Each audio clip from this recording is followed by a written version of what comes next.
Good morning mga mi! So, heto na naman po si Kuratsa sa discarding sideline habang nakatambay sa bahay.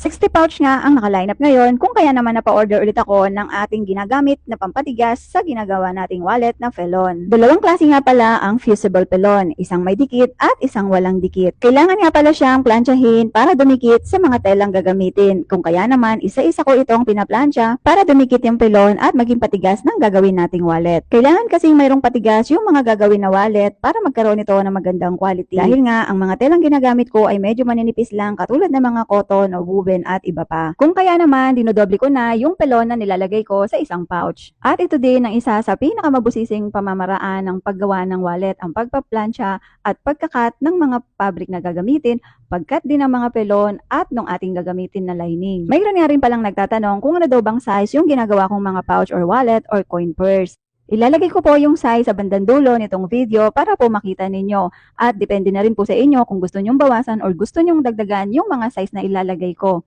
At sa mga tela nga po pala ng mga ginagamit ko, meron din po akong binibili sa Orange app at ilalagay ko din po yung link sa baba para po makapili kayo ng mga design na gusto ninyo.